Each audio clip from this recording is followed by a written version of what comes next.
e amor, caros irmãos.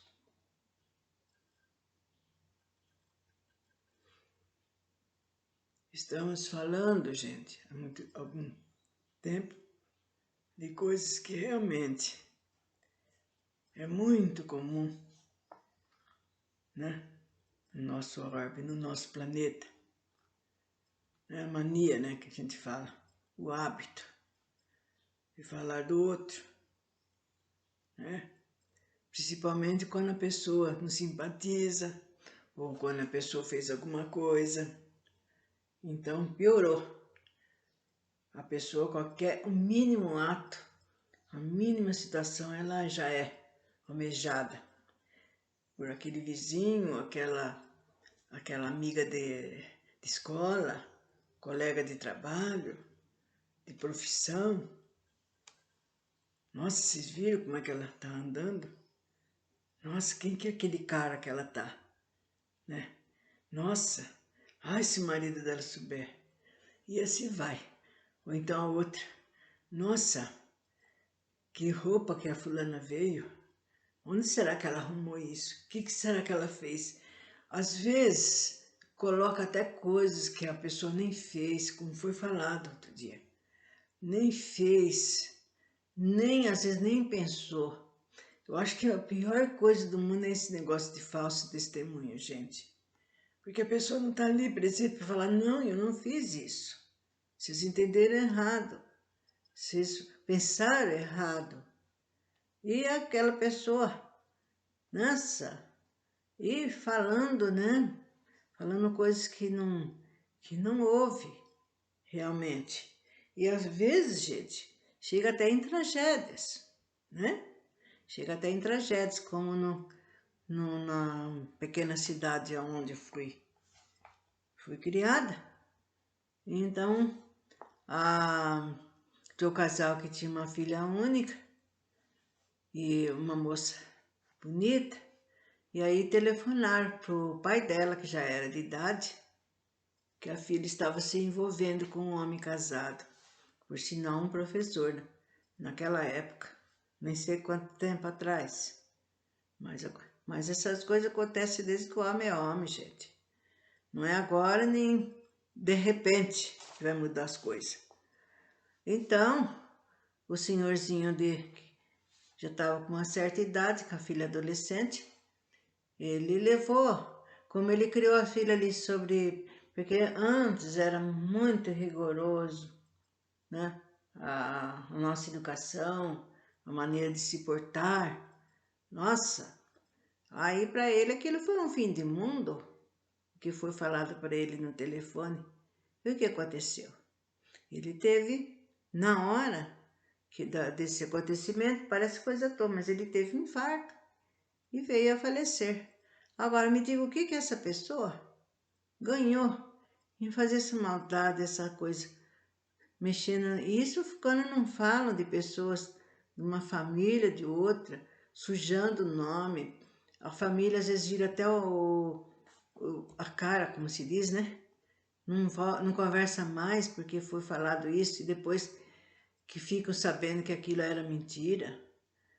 Depois que a pessoa sofreu muito, querer se inocentar, querer falar o que foi. Mas por quê? Eu digo por que razão de fazer isso? Pela inveja, pelos ciúmes, pela simples maldade às vezes. E sem dúvida, gente, examinando-se a conceituação evangélica de não julgueis para não ser julgado, ou não condeneis para não seres condenados, verifica-se que a miniatura legislativa da própria lei de ação e reação, o mecanismo sideral da harmonia e equilíbrio do cosmos.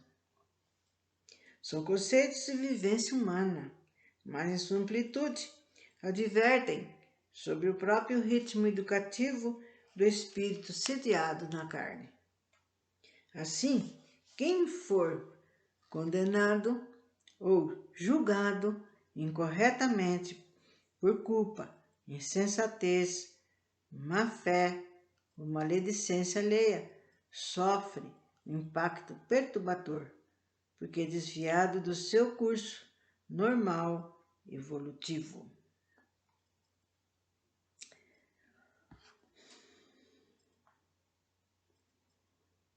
A injustiça praticada pelas criaturas umas contra as outras produz uma alteração que é regulado por um princípio cósmico, como já foi falado, o qual atua em miniatura no campo moral do ser encarnado, até corrigir-lhe o desvio prejudicial.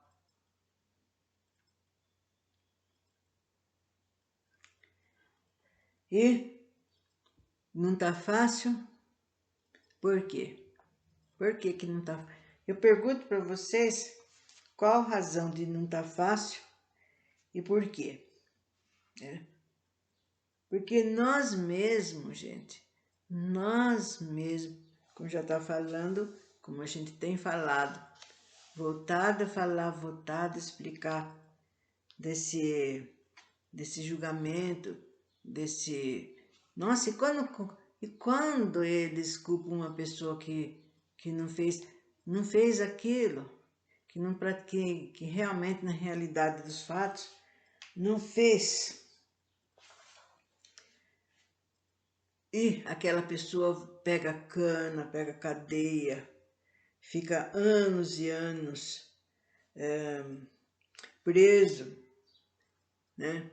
E a gente sabe, como a gente sabe de vidas, muitas vezes a gente, graças a Deus, a gente sabe das nossas vidas, o que a gente passa, o mesmo, sabendo que teve vidas anteriores, vidas passadas, né? E com isso, a gente programa. Nossa, aconteceu isso, aconteceu aquilo. A gente já sabe. Fala assim, alguma coisa aconteceu. Porque para falar a verdade, verdade verdadeira, ninguém passa por alguma coisa. Por mínima que seja, gente. Alguma coisa que no passado ela mesma fez, ela mesma prejudicou outros. Então volta e aí a gente fala, nossa, né?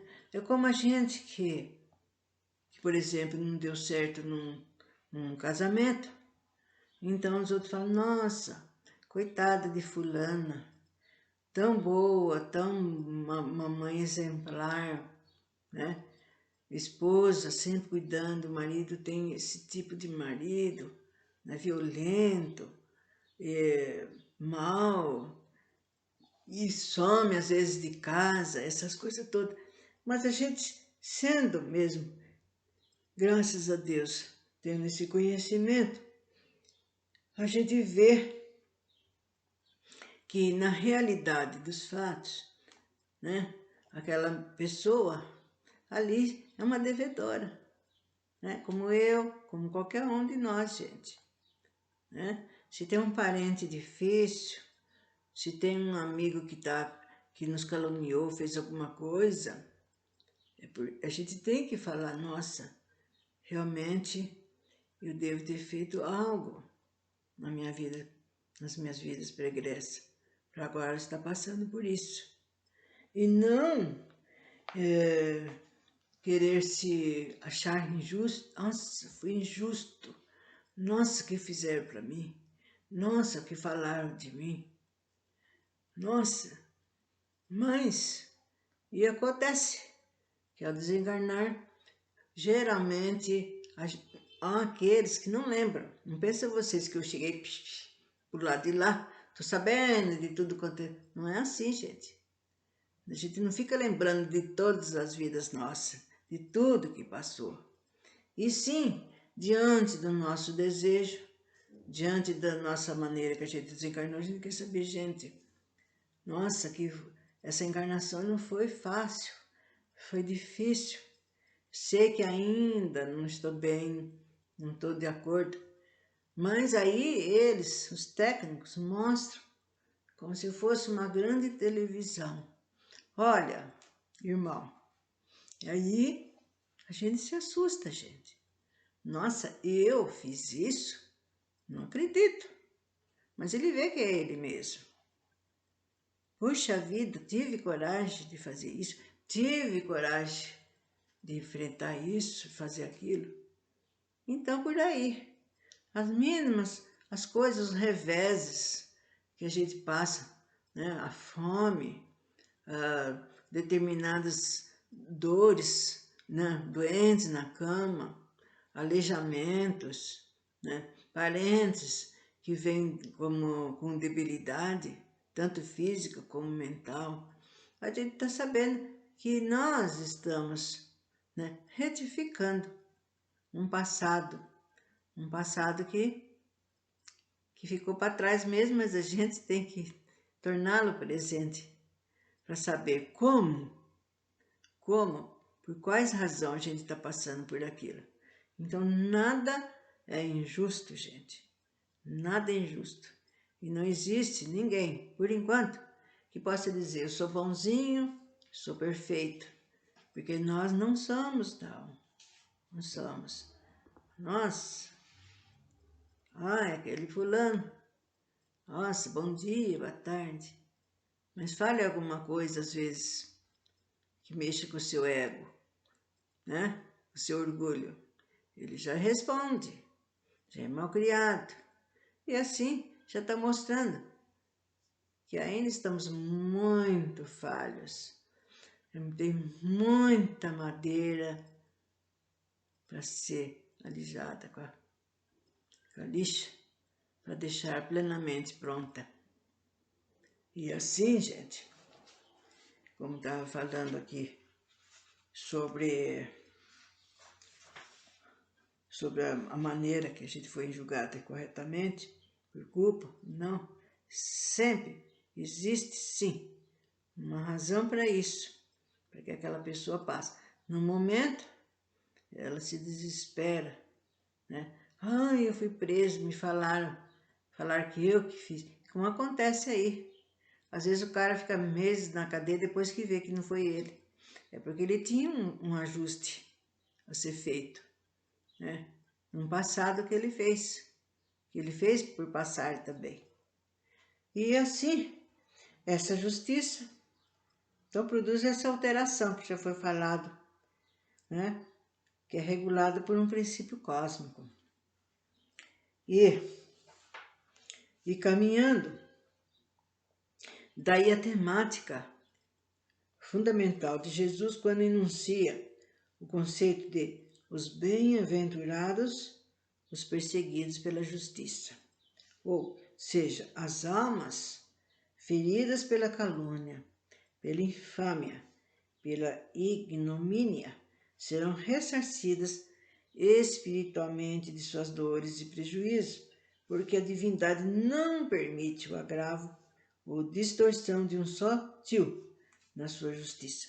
Então essas pessoas com as suas encarnações, né, ou mesmo lá na vida espiritual, elas vão sendo ajudadas daquilo que elas necessitam, para elas continuarem caminhando sua vida e deixando para trás.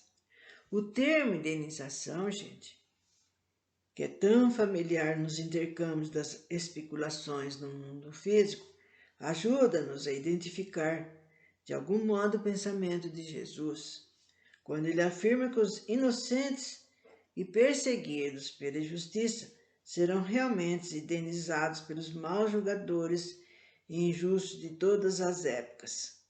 Elucida-nos que, sob a justiça divina, eles alcançaram mais cedo a aventura espiritual, em face da própria injustiça sofrida, desde que não partam também para o ódio e para a vingança, né? Porque muitos deles falam, mas eles vão ter comigo. Eu vou vingar-me da família toda, eles falam. Eu vou vingar-me, fazendo ele passar isso que ele me fez passar, né? Aliás, a infâmia, a injustiça e a calúnia podem causar males de vulto, ferir muitas criaturas que vivem vinculadas à existência de quem é injustiçado e prejudicado. É o que acontece. Aí ele vai se vingar lá, dar um tiro no outro, no fim acerta no outro, que não tinha nada com isso. Ou então, aquele cara lá era uma rima da família, aí a família passa a ter grandes necessidades.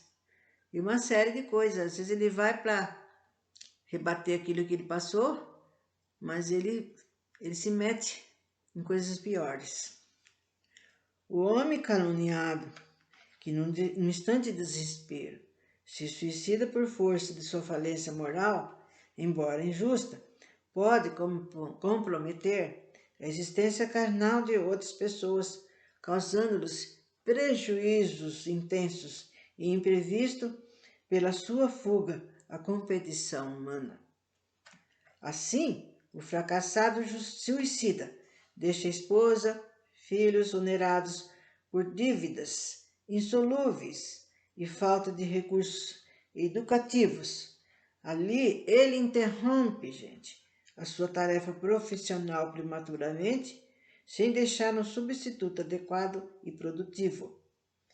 Então está falando daqueles que muitas vezes, devido à infâmia, devido a coisas erradas que foram feitas para ele, às vezes ele se mata, ele se suicida, né? Ele, diante de calúnias, infames, né? Conforme aconteça, que nem o caso daquele senhor. Ele sofreu, né? Infarto, ele não aguentou com aquela dor que ele teve. A mesma coisa por causa de quê? De infâmia, né? De coisas que para ver como é que o circo pega fogo, né? Então isso daí foi e você sabe muito bem o que vai acontecer para essa pessoa, o que deve ter acontecido também, né? Por causa de usar uma coisa para prejudicar o outro. A morte súbita do injustiçado, tanto quanto seja a sua capacidade, o seu compromisso e influência no mundo, agrava mais a culpa e intensifica o montante de indenização da futura retificação kármica para os responsáveis e autores da injustiça e calúnia da vítima inocente. A morte prematura do injustiçado é sempre um impacto negativo para o futuro e de ter tremenda responsabilidade para os culpados de tal acontecimento. Né? Depois nasce, né? Retorna esses caras, depois fala, nossa, o que está acontecendo? Não tenho sossego desde que eu sou pequeno, tudo não dá certo, vou pôr a mão aqui, desviado para lá, mas o que eu fiz? Né? O que eu fiz? Às vezes ele fala, nossa, procuro fazer as coisas da melhor maneira possível. Então é onde a gente chega, né? Essas ideias.